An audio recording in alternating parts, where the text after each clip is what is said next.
ओम श्री गुरुवे नमः। ओम श्री गुरुवे नमः। ओम श्री गुरुवे नमः। द डार्क लाइट चैनल पर आप सभी मित्रों का आज की चर्चा में मैं स्वागत करता हूं। आदरणीय मित्रों, जैसा कि आप जानते हैं, हमारा यह चैनल प्रश्नोत्तर चर्चा के लिए है। हमारे 4 चैनल हैं। अब एक नहीं, इनर सेल्फ चैनल, बाबा जी कहो और the yoga city, the dark light, जिस पर मैं अभी चर्चा कर रहा हूँ। इस प्रकार से 4 हमारे चैनल हैं। द डार्क लाइट के अतिरिक्त जो हमारे 3 चैनल हैं, उन पर हम कोई ना कोई सीरीज चला रहे होते हैं। जैसे स्वर विज्ञान की सीरीज बाबा जी कहो चैनल पर विस्तार से चल रही है। ध्यान योग से संबंधित सीरीज विज्ञान भैरव तंत्र की अवेकनिंग इनर सेल्फ चैनल पर चल रही है। मुद्रा, मुट्ठी बंद इत्यादि सभी विषयों को मैं वहां उस चैनल पर उठाता हूं। इस बीच में बहुत सारे मित्रों के प्रश्न हो जाते हैं इकट्ठे। तो जब ध्यान और साधना पर मैं अपनी दृष्टि डालता हूं, तब मित्र उसको सुनते हैं, समझते हैं, उसकी गहराई में बातचीत की प्रवेश करते हैं। तब कई मित्रों को मेरे द्वारा की हुई चर्चा ऐसा लगता है जैसे बहुत अनूठी है। तो कुछ मित्रों को वैसा भी लगता है कि उनके जो अपने प्रश्न हैं, उनकी जो अपनी कुछ जिज्ञासाएं हैं किसी विषय को लेकर, किसी समस्या को लेकर, उनको ऐसा लगता है कि शायद गुरुजी जब ध्यान समाधि के संबंध में इतनी सूक्ष्मता से चर्चा कर रहे हैं, तो हमारे प्रश्नों का निदान भी शायद हो सकता है। तो नाना प्रकार के प्रश्न मित्र मेरे समक्ष करते हैं, व्हाट्सएप के माध्यम से या किसी भी वीडियो के कमेंट के माध्यम से भी। मैं उन्हीं प्रश्नों का उत्तर वीडियो के माध्यम से इस चैनल पर देता हूं, जो बहुत सारे मित्रों के एक जैसे प्रश्न हमारे पास इकट्ठे हो जाते हैं। इसी बीच में मित्र टोना, टोटका इत्यादि से संबंधित भी प्रश्न करते थे। जब हजारों मित्रों के ऐसे प्रश्न इकट्ठे हो गए मेरे पास, उनको मंत्र के विज्ञान को जानना था, कैसे मंत्र कार्य करता है, तब मैंने उन प्रश्नों का उत्तर देना शुरू किया। फिर मैंने टोटका कैसे कार्य करता है, मंत्र का विज्ञान क्या है और मंत्र किस प्रकार से कार्य करते हैं, करते भी हैं कि नहीं करते हैं, इसकी सूक्ष्मता को इस चैनल के माध्यम से मैंने समझाया। जब उस सूक्ष्मता को मैंने समझाया तो फिर मित्रों के भीतर और जिज्ञासा उठी। उनको लगा कि जब गुरुजी इतनी सूक्ष्मता से मंत्र विज्ञान को बता रहे हैं, इसका मतलब बहुत सारे मंत्र जानते भी होंगे। तो फिर मित्रों के प्रश्न इकट्ठे होने शुरू हो गए। प्रश्न करने शुरू किए कि गुरुजी कोई गंभीर व्याधि है जिसका कोई ट्रीटमेंट नहीं हो पा रहा है, निरंतर ट्रीटमेंट लेने के उपरांत भी स्वस्थ नहीं हो पा रहे हैं, और व्याधि का भी पता नहीं चल रहा है कि वह क्यों है और क्या है। तो क्या इस संबंध में कोई मंत्र कार्य कर सकता है? तो बिल्कुल कर सकता है, क्योंकि शास्त्रों में हमारे बहुत सारी विद्याएं हैं। मंत्र का भी बड़ा सूक्ष्म विज्ञान है। वीर विक्रमादित्य के विषय में कहा जाता है कि वह एक विशेष प्रकार की ध्वनि अपने मुखमंडल से उठाते थे और बुझा हुआ दीपक भी वापस से जल जाता था, जिसको दीपक राग कहते थे। वो राग माने रागिनी, गीत, काव्य। तो एक ऐसा दीपक राग वीर विक्रमादित्य गाया करते थे कि जब वह उसको गाते तो बुझा हुआ दीपक भी जल जाता। मैंने बहुत बचपन में यह कहानियां सुनी थी, लेकिन जब मैं ध्यान साधना में प्रवेश किया और ध्यान की अतल गहराइयों में उतरा, तो मैंने पाया कि हम सभी सूक्ष्म ध्वनियों को काउंट करें तो 5-6 हजार के करीब हमारे शरीर में भीतर ध्वनियां निरंतर उठ रही है। 7 बड़े ट्रांसफार्मर हैं जिसको हम चक्र कहते हैं। प्रथम चक्र मूलाधार चक्र, फिर स्वादिष्ठान चक्र, उसके बाद मणिपुर चक्र, फिर हृदय चक्र, फिर विशुद्धि चक्र, आज्ञा चक्र और सहस्त्रार चक्र। ये 7 बड़े ट्रांसफार्मर हैं जिसमें ऊर्जा नीचे से ऊपर की ओर गति करती है। 6,000 के करीब पोल है भीतर, जिन पोल के माध्यम से ऊर्जा का प्रसार होता है। और ऊर्जा कहां से आती है? वह आती है ईड़ा और पिंगला, जो यह दो स्वर है, इनके माध्यम से भीतर। फिर वह 6000 जो पोल है उनके माध्यम से 72,000 प्राणवाहिनी नाड़ियों में ऊर्जा का प्रसार होता है। जितने हजार पोल है हमारे भीतर विद्युत के, जिनके माध्यम से ऊर्जा एक पोल से दूसरे पोल तक जाती है, और फिर उस पोल के माध्यम से वहां का जो इलाका है, शरीर का एरिया है, उस एरिया में विद्युत का प्रवाह होता है, प्रसार होता है। तो विद्युत के प्रवाह प्रसार के साथ साथ एक ध्वनि का भी निर्माण होता है। आदरणीय मित्रों, एक्यूपंक्चर के जो चिकित्सक हैं, जो जानकार हैं, उन्होंने भी उन 6000 पोलों को ही खोजा है शरीर में, जो विद्युत के प्रवाह के लिए अनिवार्य पोल है। वहीं विद्युत का प्रवाह रुक जाता है तो एक्यूपंक्चर वाले जो जानकार हैं, जो चिकित्सक है, वह वहां पंचर कर देते हैं, प्रेशर करते हैं, और वहां से ऊर्जा का जो भैकंप बना हुआ है वह हट जाता है। जिस पोल से भी विद्युत बहती है, प्रत्येक पोल का अपना एक ध्वनि है, अपना एक साउंड है। पूरे ब्रह्मांड में जितने भी आप ऊपर स्टार देखते हैं, तारे देखते हैं, यह तारे हमारी पृथ्वी से भी, कहते हैं वैज्ञानिक, कि कई गुना तक बड़े हैं। प्रत्येक ग्रह का, प्रत्येक नक्षत्र का, यानी कि तारे का अपना एक साउंड है। जब कोई भी ग्रह, नक्षत्र यानी कि तारा घूमता है, गति करता है, तो उससे एक ऊर्जा का निर्माण होता है। और जहां भी ऊर्जा का निर्माण होगा वहां फिर दो चीज जरूर होंगी, एक तो प्रकाश पैदा होगा, दूसरा ध्वनि पैदा होगी। इसलिए प्रत्येक तारे की अपनी एक ध्वनि भी है, अपना एक प्रकाश भी है। आदरणीय मित्रों, वैसे ही हमारे शरीर के भीतर भी 6000 ऊर्जा के पोल हैं, 7 बड़े ट्रांसफार्मर हैं, और स्वर विज्ञान के माध्यम से यदि जाने, या हठ योग प्रदीपिका, जो हठ योग का महान ग्रंथ है, उसके माध्यम से यदि जाने, तो 72,000 प्राणवाहिनी नाड़ियां हैं। यदि भगवान शिव के द्वारा रचित ग्रंथ शिव संहिता को हम सूक्ष्मता से अध्ययन करें तो पता चलता है 2.5 लाख से भी अधिक प्राणवाहिनी नाड़ियां प्रत्येक मनुष्य के भीतर, किसी वृक्ष की जो जड़ें हैं, जैसे वह जमीन में फैली है, वैसे अंकुर की तरह पूरे शरीर में फैली हुई है। और वह प्राणवाहिनी नाड़ियां, इसी से आप समझ लें कि वह केवल प्राण को, वह केवल विद्युत जो शक्ति है, जो चुंबकीय आयन है, जो प्रत्येक श्वास के माध्यम से हम भीतर लेते हैं, उसी को अपना भोजन के रूप में ग्रहण करती है। यदि हमारे शरीर के भीतर एक एक रोमे रोमे तक सही प्रकार से प्राण ऊर्जा का प्रसार होता रहे, तो ना तो हमें शारीरिक व्याधि कोई घेर सकती है, ना मानसिक व्याधि कोई घेर सकती है, और ना किसी भी प्रकार का हमारे ऊपर किसी तांत्रिक मांत्रिक के द्वारा तांत्रिक क्रिया कोई की जा सकती है। क्योंकि जब आपके शरीर के 72,000 प्राणवाहिनी नाड़ियों में सही से प्राण का प्रवाह होता है, तो आपके शरीर का एक शक्तिशाली आभा मंडल निर्मित हो जाता है। उस शक्तिशाली आभा मंडल को बेहद के ना तो कोई व्याधि भीतर आ सकती है, और ना किसी तांत्रिक के द्वारा की हुई क्रिया भीतर आ सकती है। मैंने इस विज्ञान को विस्तार से चूंकि जाना है, समझा है, जिया भी है, समझ गया कि कोई भी मंत्र कैसे कार्य करता है। कोई भी मंत्र केवल हमारे भीतर जो है 5-6 हजार प्रकार की ध्वनि निस्तरित हो रही है, उन 6000 विद्युत के पोल के माध्यम से। कोई शारीरिक समस्या यदि हमें है, जिस समस्या के लिए जोन सा विद्युत का पोल जिम्मेवार है, उस विद्युत पोल की जो ध्वनि है,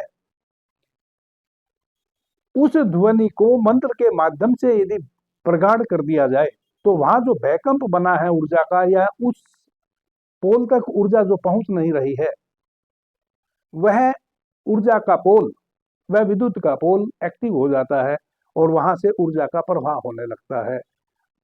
और जिस शरीर के क्षेत्र के लिए, शरीर का जो अंग है, जिस अंग में उस पोल की जिम्मेवारी है ऊर्जा का प्रसार करना, वहां ऊर्जा का प्रसार होने लगता है और आप स्वस्थ हो जाते हैं। इस प्रकार से कई व्याधि ऐसी हैं जिनमें मंत्र के माध्यम से आप स्वस्थ हो जाते हैं।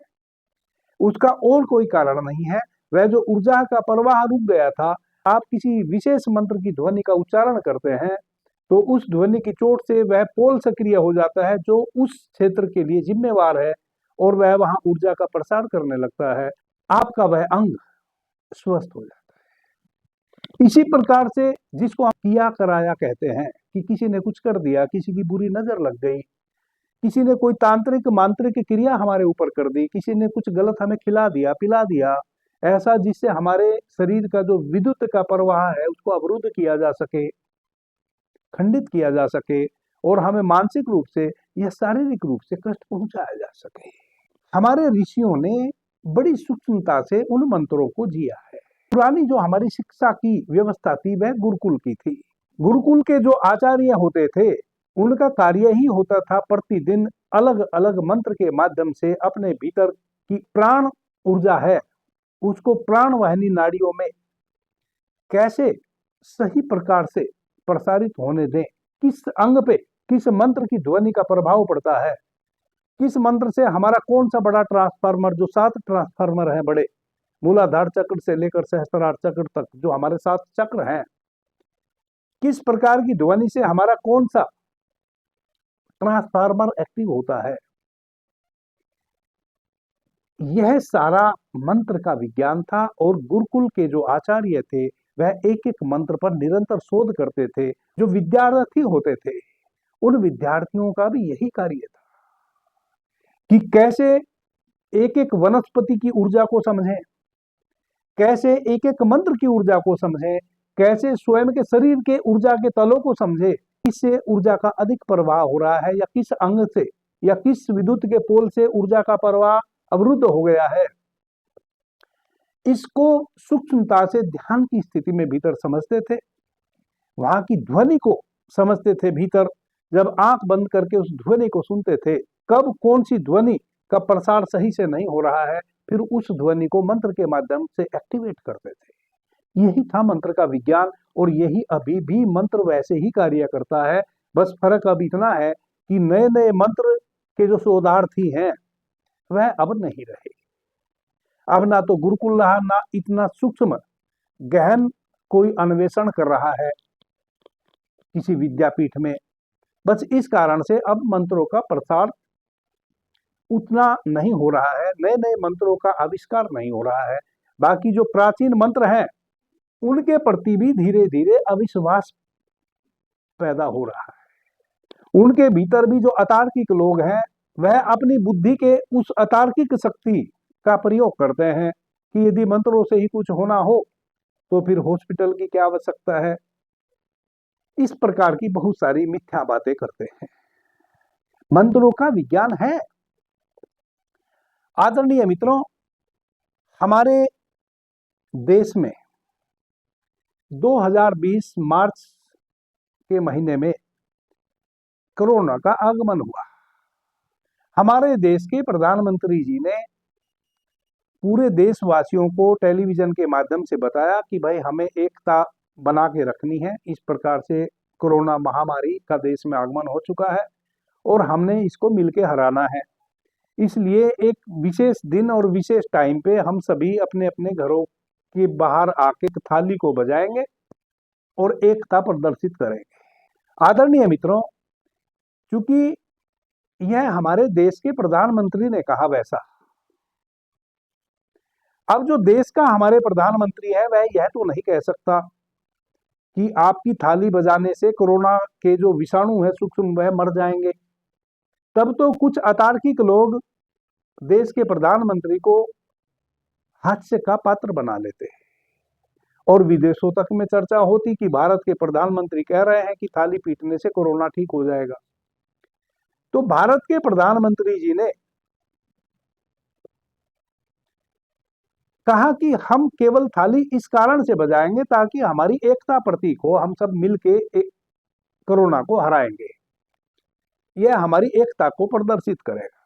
जबकि सच्चाई बिल्कुल अलग थी। हमारे देश के जो प्रधानमंत्री हैं श्री नरेंद्र भाई मोदी जी, वह प्रधानमंत्री तो देश के हैं ही, एक राजनेता तो वह है ही, लेकिन एक राजनेता होने से पहले वह देशभक्त हैं, और एक गहन अध्यात्म को जीने वाले विद्यार्थी हैं। विद्यार्थी मैं उनको इसलिए कह रहा हूं कि उन्होंने अपने जीवन में, चाहे राजनीति के क्षेत्र में, चाहे अध्यात्म के क्षेत्र में, निरंतर नए अन्वेषण किए हैं। जहां भी उनको जब भी जिससे सीखने को मिला है, उन्होंने हमेशा सीखने का प्रयास किया है। उन्होंने कभी भी यह दम्भ नहीं भरा है कि मैं सब कुछ जानता हूं। जितने भी हमारे देश में पंथ हैं, संप्रदाय हैं, सभी पंथ और संप्रदाय के जो बड़े हैं, बड़े ऋषि हैं, ज्ञाता हैं, ज्ञानी जन हैं, उन सभी को वह नम्रता पूर्वक उन सब का अभिवादन करते हैं, उनके पास जाते हैं, उनसे कुछ सीखते भी हैं। इसलिए मैं उनको विद्यार्थी कह रहा हूं। हालांकि वह चेतना के बहुत ही सूक्ष्म तल पर जीने वाले व्यक्ति हैं। और यह मैं इसलिए नहीं कह रहा हूं कि वह देश के प्रधानमंत्री हैं और मैं उनकी तारीफ कर रहा हूं। यह अटल सत्य है। कई बार हमें सच्चाई कड़वी लगती है, कई बार हमें अपने निकट जीने वाले लोगों को आत्मसात करने में हमारे अहंकार को चोट लगती है। कई बार हमें लगता है कि सामने वाला तो बिल्कुल हमारे जैसा ही है, वह भी कभी रोता है, वह भी हंसता है, उसको भी दुख होता है, उसको भी तकलीफ होती है, वह भी बीमार पड़ता है, वह भी एक महत्वाकांक्षा की दुनिया में है, उसने भी बार बार देश का प्रधानमंत्री बनना है और प्रधानमंत्री बनने की दौड़ में वह भी निरंतर प्रयासरत हैं। तो हमें ऐसा लगता है कि सभी कार्य तो वह वही कर रहे हैं जो हम भी कर रहे हैं, तो फिर हम में और उनमें चेतना के स्तर पे भला क्या भेद हो सकता है। इसलिए हमें आत्मसात नहीं होती है यह बातें।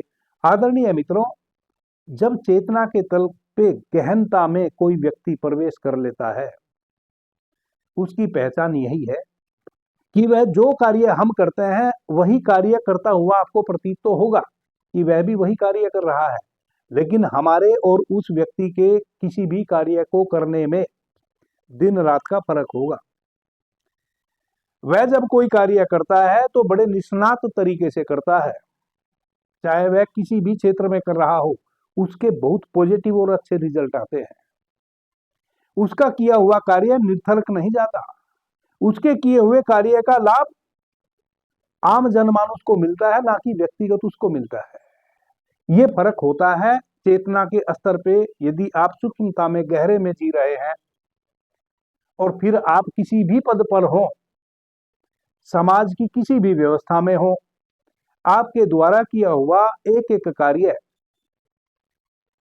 आपके भीतर की जो सूक्ष्म चेतना है उसको प्रदर्शित करता है। प्रत्येक कार्य के माध्यम से देखने वालों को वह दिख जाता है कि इसके पीछे कुछ अतुलनीय शक्ति कार्य कर रही है। तो हमारे जो देश के प्रधानमंत्री थे, वह जानते थे कि यदि एक सूक्ष्म ध्वनि पैदा की जाए, एक बहुत सूक्ष्म ध्वनि किस चीज से पैदा होती है। यदि आप मोटे लोहे की प्लेट पर यदि आप हथौड़ा मारेंगे तो बहुत सूक्ष्म ध्वनि पैदा नहीं होगी, थोड़ी भारी ध्वनि पैदा होगी, भयंकर ध्वनि पैदा होगी। लेकिन जितना पतला टीन का बना हुआ कोई चद्दर होगी, उस पर यदि आप हल्की सी चोट करेंगे तो बड़ी सूक्ष्म ध्वनि पैदा होगी। वह जो बड़ी सूक्ष्म ध्वनि है, वह जो हवा में सूक्ष्म जीवाणु है, चाहे वह कोरोना के हैं, चाहे और किसी व्याधि से संबंधित हैं, और किसी भी प्रकार के कोई सूक्ष्म विषाणु हैं, यदि वह हवा में गति कर रहे हैं और पूरे देश में एक साथ एक निश्चित समय पर यदि किसी पतली चद्दर को टन टन टन टन करके घंटी बजाई जाए 10-20 मिनट तक, तो हवा में वह जो विषाणु तैर रहा है उसकी संख्या घट जाती है। वह उस ध्वनि को झेल नहीं पाता है, वह मर जाता है, वह नष्ट हो जाता है। इतनी शक्ति होती है ध्वनि में। आप देखो, यदि आप कहीं बैठे हैं और कोई निरंतर सूक्ष्म ध्वनि आपके कान के पास आके करने लगे, 10-15 मिनट में आपका जो मस्तिष्क है वह उस ध्वनि को इतनी घनी मात्रा में ऑब्जर्व कर चुका होगा कि अब मस्तिष्क की जो सूक्ष्म बहन है वह त्राहिमाम करने लगेंगी, आपके सर में दर्द होने लगेगा और या तो आप उस स्थान को छोड़कर चले जाएंगे या आप जो व्यक्ति वह ध्वनि पैदा कर रहा है उस व्यक्ति के प्रति कठोर हो जाएंगे। कहते हैं ना कि भाई छोड़ो यार, सर में दर्द हो गया, इसको बंद करो। ध्वनि का हमारे ऊपर बहुत बड़ा प्रभाव पड़ता है, पॉजिटिव भी और नेगेटिव भी। एक ध्वनि है जो हमारे ऊपर नेगेटिव प्रभाव डालती है, एक ध्वनि है जो हमारे ऊपर पॉजिटिव प्रभाव डालती है। अब तो ऐसे ऐसे शोध हुए हैं कि एक खाली सितार वादन से, केवल सितार वादन से किसी खतरनाक व्याधि को दूर किया जा सकता है। यदि कोई बहुत खतरनाक व्याधि से ग्रस्त व्यक्ति बिस्तर पर लेटा है और कोई सूक्ष्म सितार वादक जो सितार वादन की गहन ऊंचाइयों को छुआ हुआ हो, जो उसमें संपूर्ण रूप से पारंगत हो, वह व्यक्ति यदि सूक्ष्म सितार की ध्वनि को उद्घटित करे, जो कि हमारे राग हैं, अलग अलग राग का हमारे ऊपर अलग अलग प्रभाव पड़ता है, एक विशेष राग में सितार वादन करे, हमारे शरीर में जो उत्पन्न व्याधि है उस पर उस सितार वादन की इतनी सूक्ष्म चोट पैदा की जा सकती है कि वह विषाणु वहां से नष्ट हो जाए, मर जाए और हमारा शरीर का वह हिस्सा पूर्ण रूप से स्वस्थ हो जाए। वह भी क्या करता है, वह भी आपके भीतर जो वह प्राण ऊर्जा है, जो किसी एक अंग में उस अंग से संबंधित जो भीतर विद्युत का पोल है और वह अब विद्युत का प्रवाह उस पोल से नहीं हो रहा है, अवरुद्ध हो गया, भूकंप वहां बन गया है ऊर्जा का, उस सितार वादन के माध्यम से भी उस भूकंप को तोड़ा जा सकता है। आदरणीय मित्रों, हमारे देश के प्रधानमंत्री जी ने उस समय 2020 में वही कार्य किया। यदि हम लोग उसको समझ जाते या कुछ ज्ञानी जन जो ऋषि हैं वह यदि प्रधानमंत्री जी की इस भावना को समझ जाते और उसका प्रसार करते तो हमारे देश से कोरोना कब का विदा हो चुका होता। क्योंकि हमारे प्रधानमंत्री जी बार बार आपको यह ध्वनि पैदा करने के लिए प्रेरित नहीं कर सकते थे, उन्होंने तो एक बार प्रेरित कर दिया। उनका उद्देश्य आप केवल एकता बनाने के लिए नहीं था, उनका उद्देश्य तो यही था कि सूक्ष्म टीन की यदि थाली पर हम चोट करते हैं चम्मच से तो जो ध्वनि उत्पन्न होगी वह विषाणु जीवित रह नहीं पाएंगे उतने एरिया में। और चूंकि प्रत्येक व्यक्ति एक निश्चित समय पे अपने अपने दरवाजे पर इस कार्य को कर रहा है, इसलिए पूरे भारतवर्ष में यदि ईमानदारी से यह कार्य किया गया होता, क्योंकि कुछ लोगों ने नहीं किया, पूरे देश में आधी जनसंख्या ने भी इस कार्यक्रम को किया नहीं, केवल 40% देशवासियों ने उस समय वह थाली बजाई। अगर 100 के 100% थाली बजाए होते तो निश्चित रूप से कोरोना हमारे देश से पहले ही भी विदा ले चुका होता। और यदि हम इस कीमिया को समझ जाते, प्रधानमंत्री जी के कहने के पीछे के उस उद्देश्य को समझ जाते जो मूल उद्देश्य था ध्वनि पैदा करना, तब यदि हम निरंतर उस ध्वनि को एक पर्टिकुलर समय में पूरे देशवासी पैदा किए हुए होते तो कोरोना को और स्पीड से खत्म किया जा सकता था। आदरणीय मित्रों, मेरा कहने का अभिप्राय यह है कि कई बार हम किसी व्यक्ति को तब पहचान पाते हैं जब वह इस पृथ्वी को सशरीर छोड़कर जा चुका होता है। अक्सर ऐसा हुआ है। कम से कम ऋषियों को, ज्ञानियों को, मनीषियों को हमने बहुत देर बाद पहचाना है। भगवान बुद्ध जब सशरीर थे तो हमारे ही देश में उनको बहुत प्रताड़ित किया गया। तथाकथित पंडितों को उस समय वैसा लगा कि बुद्ध जो कह रहे हैं यदि इसको लोगों ने मान लिया तब तो सारी दुकानदारी ही बंद हो जाएगी। क्योंकि भगवान बुद्ध ने तो कहा कि हम अपना लिखते भाग स्वयं, पर समय बीत जब जाता है खुद का ही लिखा ना पढ़ पाते, अक्षर धुंधला हो जाता है। इसलिए नियति को मत मानो, अपना हस्ताक्षर पहचानो, भाग्य को मत मानो। देखो कि भाग्य के जो भी आपके साथ घट रहा है वह आपका किया हुआ ही कर्म है। भगवान बुद्ध ने कहा कि आंख बंद करके भीतर देखो, परमात्मा भीतर है, बाहर के परमात्मा को छोड़ो। हालांकि यह बातें तो बहुत लोगों ने कही, कबीर ने भी कहा, बहुत लोगों ने कहा, लेकिन चूंकि बुद्ध इस बात के प्रति काफी रिजिड थे, कोई मूर्ति पूजा नहीं होगी, परमात्मा को यदि जानना है तो अपने भीतर जानो, और जानने का उन्होंने रास्ता भी बताया। उन्होंने बताया कि आपकी एक एक आती जाती श्वास के माध्यम से परमात्मा ही भीतर आ रहा है। यदि हमारे भीतर जो श्वास आ रही है उसके कारण यदि मैं जीवित हूं, और यदि वह श्वास ना आवे, उसके नहीं आने के कारण यदि मेरी मृत्यु घट जाएगी, इसका मतलब वह जो मेरी श्वास है वही परमात्मा है, क्योंकि उसी के कारण मैं जीवित हूं, और वह ना आवे तो मेरी मृत्यु हो जाएगी। ऋग्वेद के ऋषियों ने कहा है, हमारे ऋग्वेद में भी जिसकी चर्चा है, ऋग्वेद के जो ऋषि हैं उन्होंने कहा है कि हमारी श्वासों के माध्यम से जो प्रत्येक आती जाती श्वास है, प्राण तत्व भीतर आ रहा है, वह अप्रत्यक्ष ब्रह्म है। वही बात तो भगवान बुद्ध भी कह रहे थे कि यह जो आती जाती श्वास है, इसी श्वास को अपना सेतु बना लो। यह सेतु है आपके और परमात्मा के बीच में। आती जाती श्वास को देखो और एक दिन आप अपने भीतर के उस परमात्मा को पा जाओगे, जो कि सारा जीवन आप माथा पटक पटक के रह जाएं, किसी भी मूर्ति के सामने कभी भी परमात्मा को भीतर नहीं पा पाओगे। यही तो भगवान बुद्ध कह रहे थे, यही तो हमारे वेद के ऋषि भी कह रहे हैं। किसी भी वेद की किसी श्लोक में यह नहीं कहा है वेद के ऋषि ने कि परमात्मा को बाहर पाया जा सकता है। और मैं चुनौती देता हूं, यदि कहा हो किसी भी वेद की जो ऋचा है उसमें अगर यह कहा हो किसी ऋषि ने कि परमात्मा को बाहर पाया जा सकता है, समस्त वेदों की जो ऋचाएं हैं वह यही कह रही है कि परमात्मा को भीतर पाया जा सकता है और भीतर पाने का मार्ग बता रही है। वही भगवान बुद्ध कह रहे थे, वही भगवान महावीर कह रहे थे, लेकिन जब तक वह जीवित थे तब तक उनको पत्थर मारे गए, उनको प्रताड़ित किया गया।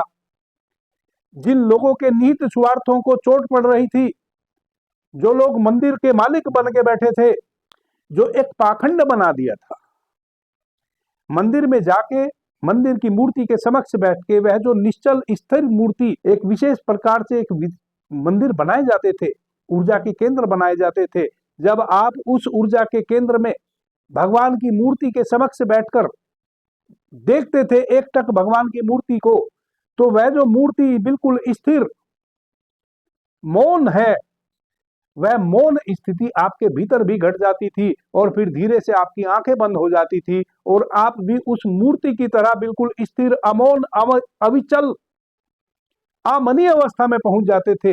तब भीतर परमात्मा घटित होता था। वह तो प्रतीक था। लेकिन आडंबर क्या हो गया कि नहीं नहीं, मंदिर में आओ, इतना दान करो, इतने पुष्प चढ़ाओ, फला पुष्प चढ़ाओ, यह करो वह करो तो परमात्मा मिलेगा।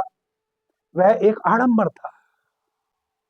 उसके विरुद्ध भगवान बुद्ध बोले, उसके विरुद्ध तो आज भी मैं भी बोलता हूं,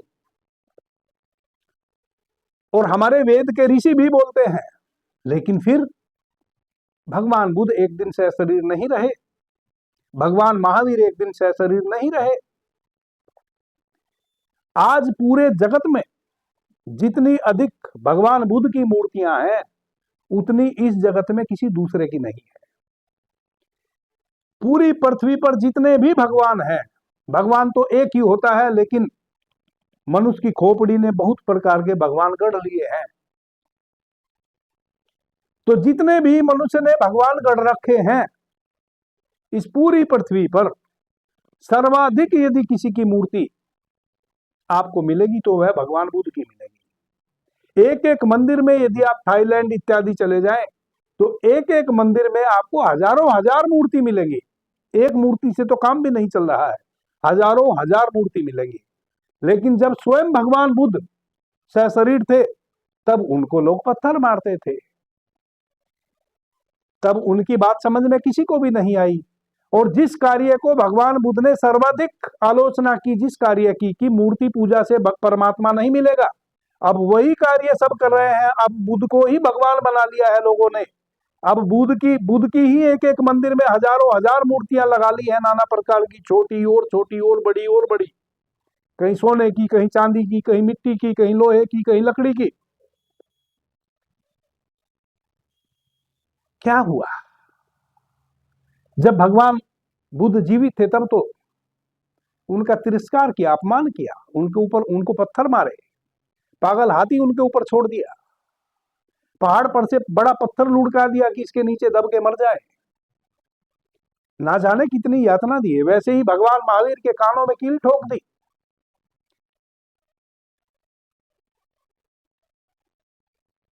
आदरणीय मित्रों, हमारी मन की यह स्थिति है कि अक्सर ही हुआ है इस जग में कुछ ऐसा, जब चला गया मेहमान गया तब पहचाना। जब हमारे यहाँ मेहमान आकर एक दिन दो दिन ठहर कर चला जाता है सदैव के लिए, तब हमें पता चलता है कि हमने क्या खो दिया।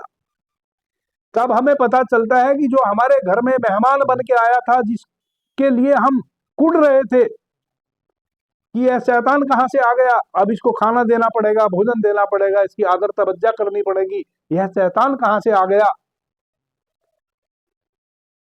जिसको हमने शैतान माना था जिस घर में आए हुए मेहमान को, वही मेहमान जब चला गया तब पता चला कि वह मेहमान कोई साधारण व्यक्ति नहीं था, वह असाधारण व्यक्ति था। अगर हमने उसका तिरस्कार न किया हुआ होता, अगर हम उसके चरणों में अपना सर रख दिए होते, तो ना जाने आज हम कहां होते। और फिर पछताते रहते हैं, मेहमान तो चला गया, वह वापस आवेगा नहीं। अब भगवान बुद्ध तो चले गए, महावीर भी चले गए, और हजारों संत आए और चले गए। आदरणीय मित्रों, जितने भी इस जगत में धर्म और संप्रदाय हैं, एक ध्वनि के लिए सभी एक मत हैं। हालांकि वह अपने अपने प्रकार से उस ध्वनि को उद्घाटित करते हैं। भगवान बुद्ध एक ध्वनि कहते थे, ओम मणि पद में हुम। मुसलमान, ईसाई, वह एक शब्द खोजे हैं, आमीन। हिंदुओं ने शब्द खोजा है ओम। सिखों ने शब्द खोज लिया है एक ओमकार सतनाम। जितनी भी परंपराएं हैं, सभी ने एक ध्वनि खोजी है, और वह ध्वनि करीब करीब ओम के जैसी है। वही ध्वनि सभी ध्वनियों का हमारे भीतर मूल है। उसी ध्वनि को जब अंततः अलग अलग पूजा पद्धति के माध्यम से कोई व्यक्ति उस भीतर की ओम जैसी ध्वनि से जुड़ जाता है, तब वह भव सागर से पार हो जाता है, तब उसको अपने स्वयं के होने का बोध हो जाता है। आज का जो हमारा विषय है वह यह है कि जितने भी मंत्र मैंने पीछे बताए हैं, यदि आपको मंत्रों का विज्ञान पता है, कैसे आपके शरीर में ध्वनि सक्रिय है, कैसे कार्य करती है, तो वह एक एक मंत्र जिस कार्य के लिए बना है और जिस कार्य हेतु मैंने आपको बताया है, बड़ा मूल्यवान है। आज एक छोटा सा प्रयोग मैं आपको बता देता हूं, चूंकि इतनी लंबी चर्चा हो गई है, अभी आपको यह समझ आ रहा होगा कि पता नहीं आज गुरुजी क्या कहना चाहते हैं। आदरणीय मित्रों, घर में यदि आपके कोई खतरनाक व्याधि से ग्रस्त व्यक्ति है, चाहे उसको कैंसर भी क्यों ना हो रखा हो, और वह यदि आपके घर में है, और इस बात को आप ध्यान में रखें कि मैं यह नहीं कह रहा हूं कि कैंसर के रोगी का आप चिकित्सा ना कराएं, क्योंकि कैंसर एक घातक व्याधि है जिसके जो विषाणु है बड़े खतरनाक होते हैं, बड़ी स्पीड से शरीर में फैलते हैं। एक विषाणु 24 घंटे में लाखों करोड़ों विषाणुओं को जन्म दे देता है। इतनी स्पीड से कैंसर और एड्स के जो विषाणु होते हैं वह प्रगति करते हैं। उनके यहाँ कोई संतति का नियमन नहीं है, वह निरंतर एक विषाणु 24 घंटे में लाखों विषाणुओं को जन्म दे सकता है। इसलिए उसको काबू में करना बड़ा जटिल है। तो यदि कोई कैंसर जैसी घातक व्याधि से भी ग्रस्त आपके परिवार में कोई व्यक्ति हो, या उसको किसी भी प्रकार का संक्रमण हो गया हो, तो आप एक कार्य करके देखें अपने घर में। जो हमारे यहाँ पूजा प्रार्थना करने के समय एक छोटी सी घंटी हम अपने पूजा की स्थान में रखते हैं और उसको हम पूजा करने के समय बजाते हैं। छोटी सी पीतल की घंटी प्रत्येक सनातनी के घर में निश्चित रूप से मिलेगी। यदि आप सनातनी नहीं है, किसी और मजहब से, किसी और धर्म से आपका नाता है, तब भी आप घंटी तो अपने घर में बजा ही सकते हैं। ऐसा नहीं है कि हमारे जो देवता है वह सोए हुए हैं, उनको जगाने के लिए हम घंटी बजा रहे हैं। असल में उसका कारण तो यही है कि हम जब किसी भी ध्वनि को पैदा करते हैं बाहर से, वह हमें हमारे भीतर की ध्वनि से जोड़ देती है। हमारा जो बहिरीकरण हो रखा है, हम अंतर्मुखी हो जाते हैं कुछ क्षण के लिए, और वह जो कुछ क्षण के लिए हम अंतर्मुखी हो जाते हैं, अमनी अवस्था में चले जाते हैं, वही असली घटना घटती है जब हम स्वयं से जुड़ते हैं। जब हमारे भीतर एक बहुत ही छोटे से क्षण के लिए अवकाश आता है, उस अवकाश की स्थिति में ही हम आनंद फील करते हैं। तो यदि आपके घर में कोई भी इस प्रकार का व्यक्ति पीड़ित है किसी बीमारी से, किसी व्याधि से, जिसको संक्रमण हो गया है किसी भी प्रकार का, आप छोटी छोटी, यदि परिवार में 6 लोग हैं तो छोटी छोटी 6 घंटी खरीद के ले आइए और एक निश्चित समय पे सुबह और शाम उस रोगी को कहिए कि आप आंख बंद करके जो हम ध्वनि पैदा करेंगे उस ध्वनि को भीतर सुनने का प्रयास कीजिए और यह देखिए कि शरीर का जो अंग व्याधिग्रस्त है वहां आप देखिए कि इस ध्वनि की चोट पड़ रही है कि नहीं। आप भीतर फील कीजिए कि जो ध्वनि हमारे द्वारा पैदा की जा रही है, आपके आपके शरीर का जो अंग व्याधिग्रस्त है, जो संक्रमित है, आपको तो केवल आंख बंद करके यह फील करना है भीतर कि वह जो मेरे शरीर का संक्रमित हिस्सा है वहां इस ध्वनि की चोट पड़ रही है और वहां के विषाणु सिकुड़ते जा रहे हैं। वह जो विषाणु है जो उस अंग को रोगग्रस्त किए हैं वह बिल्कुल सिकुड़ते जा रहे हैं और वह सिकुड़ते सिकुड़ते बिल्कुल शून्य हो जा रहे हैं, यानी कि वह मर रहे हैं, समाप्त हो रहे हैं। उस रोगी को तो आप यह भाव करने को कहें, भीतर उस ध्वनि को आत्मसात करने को कहें, क्योंकि जब आप ध्वनि क्रिएट करेंगे तो निश्चित रूप से उसके शरीर का एक एक रोमा रोमा उस ध्वनि को भीतर आत्मसात करेगा। यदि वह उस समय ग्राहक की स्थिति में हो, एक्सेप्टेशन की स्थिति में हो, तो उस रोगी को आप कहें कि आप हमारे द्वारा की हुई ध्वनि के प्रति एक्सेप्टेशन की स्थिति में चले जाएं, ग्राहक की स्थिति में चले जाएं, ऑब्जर्व करने की स्थिति में चले जाएं। और आप परिवार के 6-8 जितने भी लोग हैं सभी अपनी अपनी घंटी से बहुत धीमी गति से, जैसे ये घंटी है, इस घंटी को 2 प्रकार से बजाया जा सकता है। एक तो इसको निरंतर ऐसे बजाया जा सकता है, एक इस घंटी को केवल एक बार, अब देखो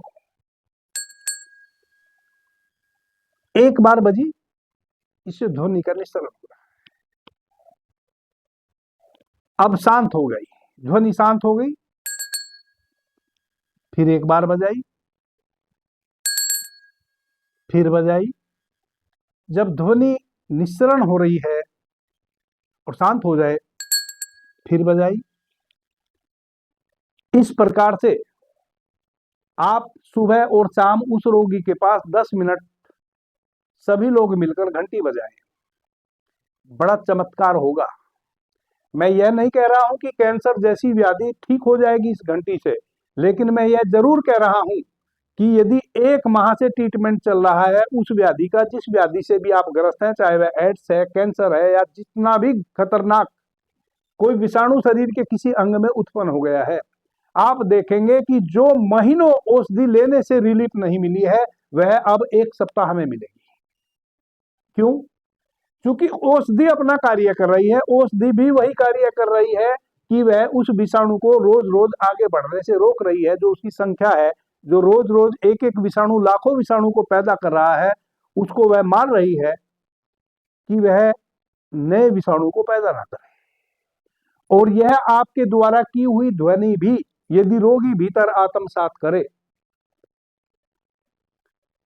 यह ध्वनि भी उस विषाणु को ही नष्ट करने में सहायक है। औषधि से जितने विषाणुओं को नष्ट नहीं किया जा सकता है उतने देर में, उतने समय में, उससे भी कई गुना अधिक विषाणुओं को यह आपके द्वारा घंटी बजाकर पैदा की हुई ध्वनि नष्ट कर सकती है। आदरणीय मित्रों, यह बहुत अद्भुत प्रयोग है। आप प्रतिदिन अपने घर में की घंटी पूरे परिवार के लोग लेकर अपने घर की परिक्रमा करें घंटी बजाते हुए, तो 1 से 2 सप्ताह में आप अद्भुत चमत्कार पाएंगे अपने घर में। आपके परिवार में जितने भी मानसिक रोगी हैं, मानसिक रोग का मतलब केवल पागलपन नहीं होता। मानसिक रोगी का मतलब यह भी होता है कि पिता पुत्री को नहीं समझ रहा, पुत्री पिता को नहीं समझ रही, माँ बेटे को नहीं समझ रही और सारे लोग मिलके अपने पिता को नहीं समझ रहे। यानी कि परिवार में जितने भी सदस्य हैं, किसी को भी एक दूसरे की कोई बात समझ नहीं आ रही है। सब अपने अपने हिसाब से किसी भी विषय पर विचार करते हैं और उसका अंदाज लगाते हैं और अपने अपने तरीके से जी रहे हैं। यह एक बहुत बड़ा पागलपन होता है परिवार में। आप पाएंगे कि सप्ताह 2 सप्ताह में यदि इस प्रकार से आपने ध्वनि क्रिएट की, तो आपके घर की सारी नेगेटिविटी ना जाने कहां चली जाएगी। आपके परिवार के एक एक सदस्य के भीतर एक पॉजिटिव सोच उत्पन्न होगी और सबसे बड़ी बात यह है कि उनके सभी के भीतर एक एक्सेप्टेशन की स्थिति पैदा होगी। यानी कि दूसरे की बात सुनने की ग्राहकता पैदा होगी, एक्सेप्ट करने की शक्ति पैदा होगी। दूसरा, शारीरिक रूप से यदि आप व्याधिग्रस्त हैं तो धीरे धीरे व्याधि आपके घर से विदा होने लगेगी। तीसरा, यदि आपके घर पर किसी की भी नेगेटिव दृष्टि कभी भी पड़ी है या कोई हो सकता है अभी भी नेगेटिव दृष्टि आपके परिवार पर आपके घर में डाल रहा हो, यदि आपने 10 मिनट इस प्रकार से अपने घर में घंटी बजाई, घर के बाहर और भीतर, तो आप देखेंगे सारे लोग मिलके, ऐसा नहीं कि कोई एक व्यक्ति बजा दिया। एक व्यक्ति तो प्रतिदिन हमारी माता बहन कोई ना कोई घर में पूजा करती ही है, 2-5 मिनट बजाती ही है। सारे लोग मिलके सुबह और शाम का एक नियम बना ले और बजाएं पूरे घर में, तो आप पाएंगे कि आपके घर में एक आभा मंडल निर्मित हो गया, एक ऊर्जा का एक वर्तुल बन गया पूरे घर के चारों तरफ। अब उस वर्तुल को भेदना किसी बीमारी के लिए या किसी व्यक्ति के लिए, यदि कोई व्यक्ति बराबर आपके घर में कोई शक्तिपात कर रहा है, अब उसके लिए वह आसान नहीं है। ना तो कोई व्याधि जल्दी उस आभा मंडल को भेद के, उस वर्तुल को भेद के आपके घर में प्रवेश कर सकती है और ना कोई आधी। इस प्रकार से आप अपने घर में एक छोटी सी घंटी से ध्वनि पैदा करके पूरे परिवार को मानसिक रूप से, शारीरिक रूप से स्वस्थ रख सकते हैं। और जब मन से और शरीर से आप स्वस्थ रहेंगे तो स्वाभाविक है आप आर्थिक रूप से भी स्वस्थ रहेंगे। आदरणीय मित्रों, आज का मेरा विषय यही था कि कैसे ध्वनि कार्य करती है, उसको आप समझें। एक एक मंत्र जो मैंने पीछे बताया है उसकी शक्ति को समझें। यह मंत्र मैंने अपनी मर्जी से आपको नहीं बताया है। आप हजारों मित्रों के मेरे पास प्रश्न थे, इसलिए मैंने बताए हैं। अब मित्रों के प्रश्न दूसरे आने लगे हैं, अब मैं उन विषयों पर चर्चा करूंगा। अब मैं आपको कुछ ऐसी ऐसी चीजें इस चैनल पर बताने वाला हूं कि आप आश्चर्यचकित रह जाएंगे। वह बातें, वह चीजें आपको कहीं देखने सुनने को नहीं मिलेंगी। तो जो मैं बताऊंगा उसका तुरंत तुरंत लाभ भी आपको मिलना शुरू हो जाएगा। आदरणीय मित्रों, जैसा कि आप जानते हैं कि हमारे द्वारा गुरु अमृता औषधि का निर्माण किया गया है, जो गठिया, साइटिका और लकवा वालों के लिए अमृततुल्य है। 3 महीने में बिस्तर से खड़ा कर देती है, चाहे वह 20 वर्षों से भी बिस्तर पे क्यों ना हो, परंतु उनकी आयु 70 वर्ष से कम हो। दूसरा, जिन माता बहन को ओवरी में बार बार सिस्ट बनता है, गर्भाशय फैल गया है या सिकुड़ गया है, फैलोपियन ट्यूब जिनकी पैरालाइज हो गई है, उनके लिए भी गुरु अमृता औषधि अमृत के समान कार्य करती है।